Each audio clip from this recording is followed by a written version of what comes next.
the Kbear02. Let's talk about it. This IM was sent out to me by Keep Hi-Fi.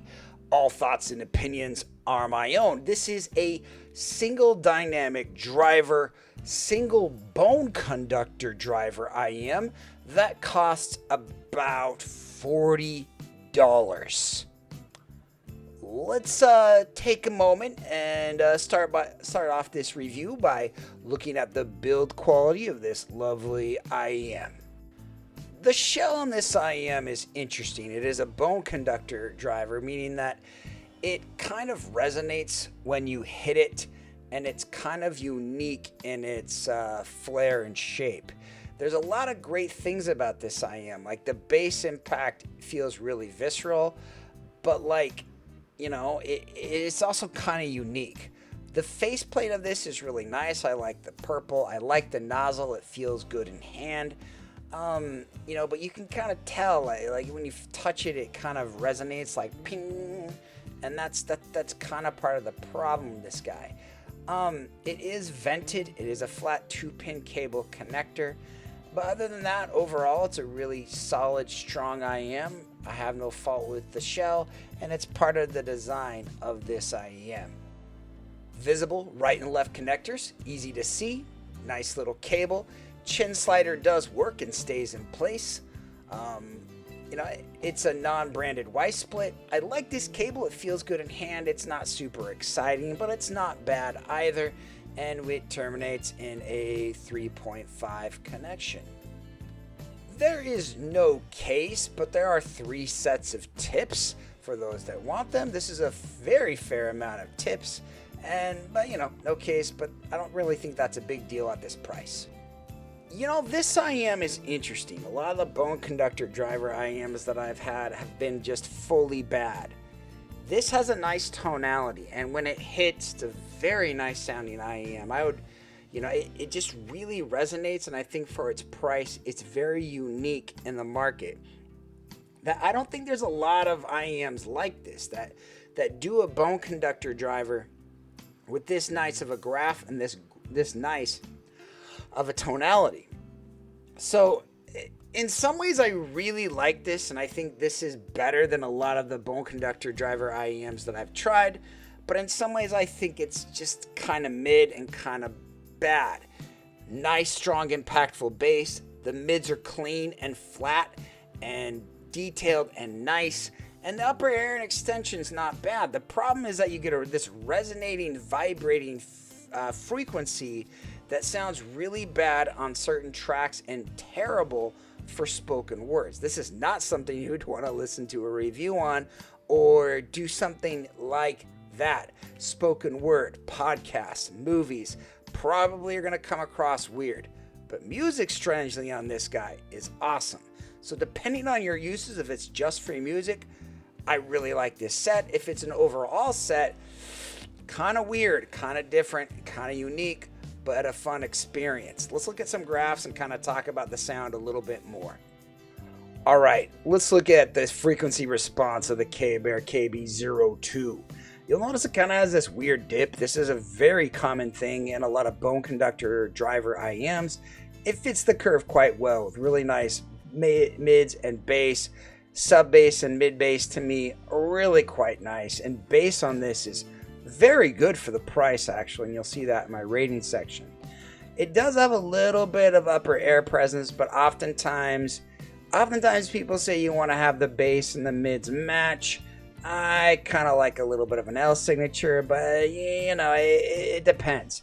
Having a little bit of a raised upper mids here is not a bad thing, and that's not what's killing this IEM. The bone conductor itself, bone conductors have a property where, like bone phones, and they just don't have a lot of resonation to the ears, and it becomes kind of a problem.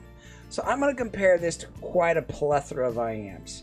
Again, I want to be really clear that I really like this IEM for very specific and niche uses. Again, music on this IEM is a lot of fun and very enjoyable.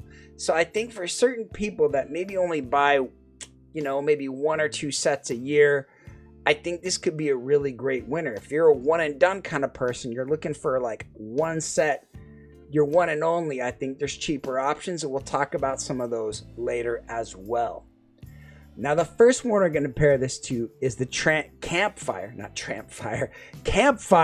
Trifecta. That'd be something else, a whole different IM. But this is a fun IM. It has a ton of bass, ton of upper mids, and it's weird because there's certain tracks that like it feels like it's mastered to be listened to on the Trifecta, and it sounds absolutely lovely and awesome, and it sounds like it's worth its price. But other times it doesn't. And it's that contrasty where on some music, yes, some music, no. It is, and both of these IEMs are very great when they hit, but they're not like all-arounder kind of sets, are not even close. They're different and unique and have properties about them that make them unique. And that's kind of what I'm trying to say with this is if you watch my Campfire Trifecta review, I try to explain that in detail, that I like the Trifecta, but it's unique. That's how I feel about the Kbear KB02. Unique, fun, but not an all-arounder, maybe not for me. Next one I'll compare this to, the $80 Celeste Plutus Beast. I think the Kbear 02 is a lot better tonality, a lot less weird kind of upper mid spikes, a little bit better bass. It's just an all-around really nice set. And I kind of would go with the Kbear 02 over that, which is probably too surprising. The next one is actually really competitive, the Pula Anvil. Now, I didn't like the tonality of the Pula Anvil. I recognize that the Pula Anvil is a good set and well made, and some people are going to like it. But for me, it was a little bit strange and felt like a neutral bright set, which wasn't for me. I wanted a little bit more bass or a little bit more clean upper mids. And that's kind of my fault with the Pula Anvil. To me, these two trade blows. And when they both hit at their own marker, they're both about the same. You might like the Kbear 02, and if you're trying to save money, a $40 set versus a $200 set, sometimes it doesn't make sense. And this is one of those cases where it doesn't make sense. I mean, I reviewed a $400 set, the Tipsy Dunmer Pro, not long ago. Very similar problems with this. Lack of bass. You can see that little bit of wonkiness in this area here. Ton of upper mids, ton of upper treble, ton of 5 to 6K region. Yeah, I would call this a dumpster fire, but it is a neutral bright, and it wasn't something that I particularly liked or can really recommend. I feel like it was more of an audiophile tuning or a specialist tuning. But again, not a bad set, but not my cup of tea, to be honest. Another one I've got to demo is the Z Empire ZE51B. This one, yeah, it's a decent set, but it sounds really dark. It needs a ton of EQ. I did get an EQ profile. I might have to post it one of these days, but basically if you EQ it to my target and add just a little bit more of this presence region, and you kind of fix this weird peak around 13K, it's really nice. It's really awesome, and that's something to be said. But I mean, like, the bone conductor drivers both kind of lack something. Like the Z Empire, 51B is a really nice set, but like bone conductor drivers lack something. And even the Z Empire being one of the less bad bone conductor driver sets, it still isn't that great. Let's look at the Theaudio Origin. A lot of people love this set. I kind of didn't like it that much. I felt like I had a good sense of space, good bass, good mids, but it lacked that micro detail crispiness of a lot of sets. Like even something like the Hexa is probably better than the Theaudio Origin, at least to my ear. And so like it just didn't have that pristineness about it. It was a very unique, interesting sound rather than a flat out good sound. The Kbear KB02 is kind of like that. It's kind of a toy. It's kind of a unique set for people in this budget space. I don't get sent a ton of budget stuff, and it's not something I buy a lot. So, but this KB02, again, in some ways, it's maybe the most fun budget set. It's an interesting and unique budget set. I like the tonality and curve of this budget set, but it has some problems, and that's kind of what I'm trying to say here. Next thing I want to compare this to something like the Critical Zero Red, or 02. Excuse me, this is like a $20 set. This has a very similar tonality to the Kbear 002. It might be the better way to go if you want to save some money. Another one that's basically the same as the Canary Celeste Wavering Abyss. Also a nice little set. Also really clean and comfortable fitting, and a very nice shell at this price.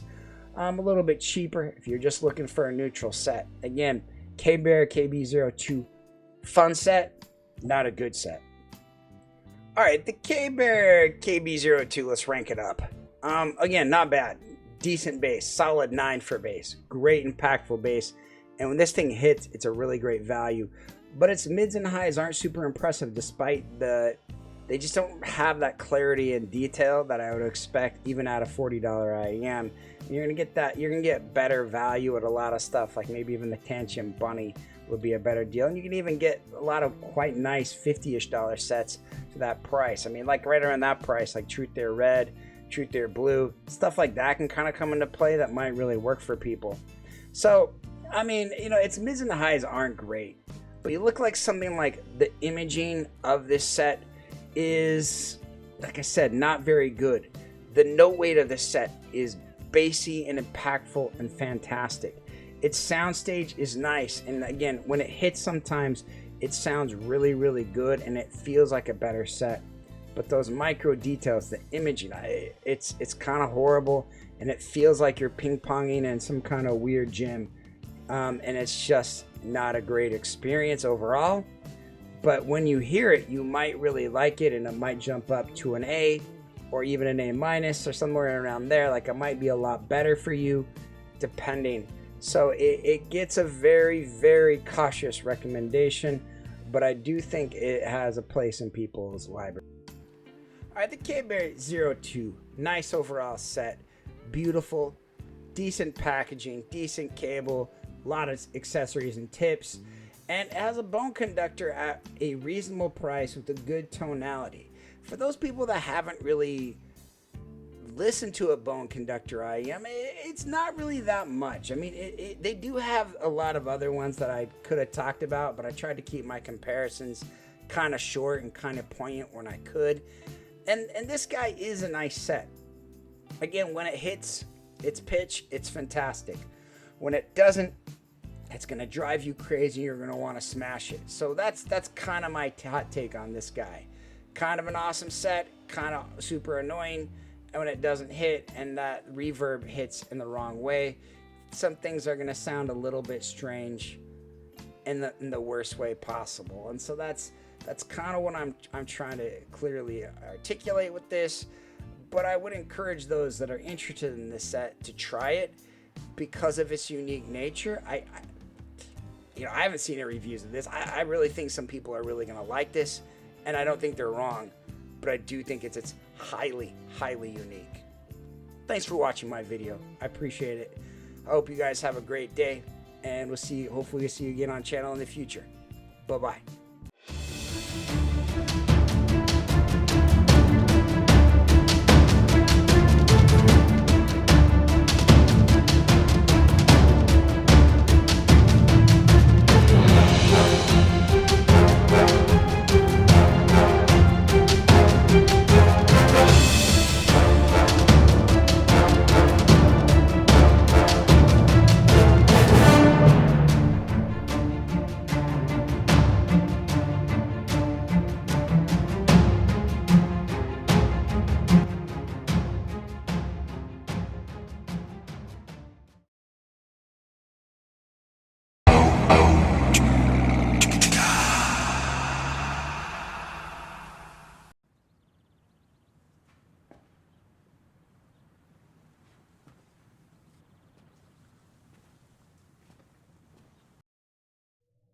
You're still here.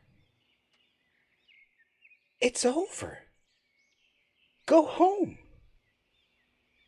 Oh, you're expecting a teaser for our next video. Well, we don't have that kind of money. What are you expecting? One of those store reviewers to show up in a saucy little leather number? Go. Oh, I can tell you one thing. We are going to have a collab video. We have no idea what it's going to be. Probably Kryn, maybe Chris. Or Joyce. Don't deny it. She's got range. Go. Get out of here. Go! Go! Go! Go on with you!